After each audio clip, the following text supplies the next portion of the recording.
Salut à tous, je voulais vous faire un petit coucou, comme d'habitude, vous remercier très très fort d'avoir été 4 millions à regarder le plus grand cabaret du monde l'autre jour, alors qu'il y avait une concurrence folle, c'est-à-dire la finale de Danse avec les stars, qui est une très bonne émission, et qui en plus bénéficie d'une publicité hors norme, c'est-à-dire qu'il y avait des messages radio, des articles dans les journaux de télé, alors que nous, on n'a pas ces choses-là, ils ne veulent pas parler de nous.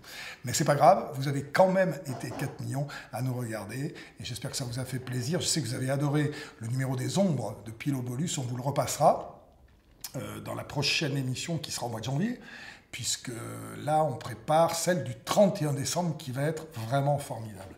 Alors, je voulais vous remercier donc d'avoir regardé cette émission.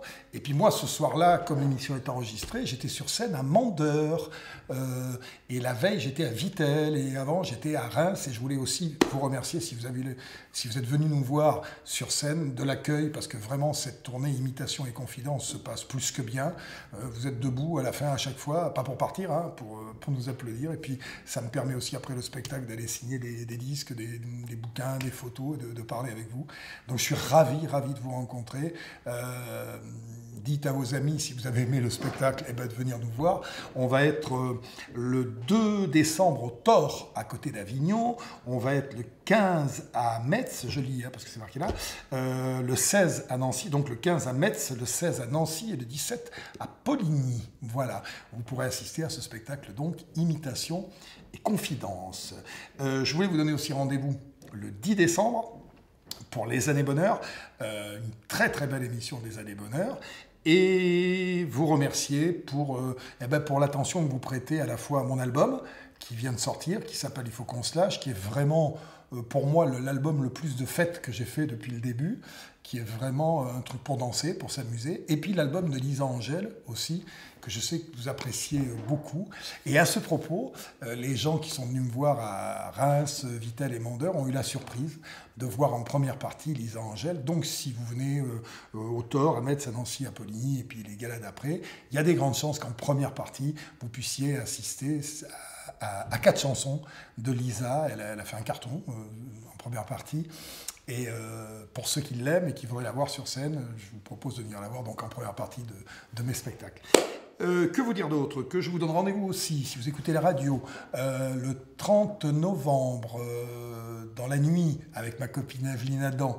C'est toujours un vrai gros bonheur d'aller déconner avec Evelyne toute la soirée, de vous avoir au téléphone, de passer les chansons qu'on veut sur France Bleu.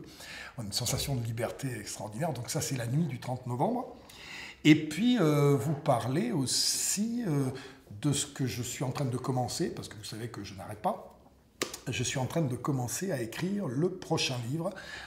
Ceux qui ont aimé Tu m'appelles en arrivant, ceux qui ont aimé Dehors il fait beau hélas, je suis en train de commencer le prochain livre qui s'appellera Les joyeux guérissent toujours. C'est une phrase de Rabelais que j'ai trouvée sur un vitrail chez mon ami Georges Blanc, qui tient un grand restaurant à Venas, et puis on parlait ensemble des facultés thérapeutiques de la bonne humeur. C'est vrai que quand on est joyeux, on vit mieux, on vit plus longtemps. Et je vais faire tout un livre là-dessus, sur le fait que j'ai choisi, moi, d'être futile et d'être joyeux, en partant de mes exemples à moi, et puis de témoignages de médecins aussi, pour expliquer, d'abord pour vous faire sourire, pour avoir ce lien intime avec vous que j'ai eu à travers les 2 autres livres, et puis pour expliquer, parce que je crois que la période s'y prête, qu'il faut vraiment faire l'effort d'être joyeux, que ça va nous aider à mieux vivre, étant donné qu'on est le pays qui consomme le plus de tranquillisants, et que quand on allume la télé et qu'on voit les infos, il y a vraiment de quoi se pendre, il n'y a que des mauvaises nouvelles, mais la vie, c'est pas ça, je vous rassure, il y a vraiment de quoi être optimiste, et je suis optimiste, voilà.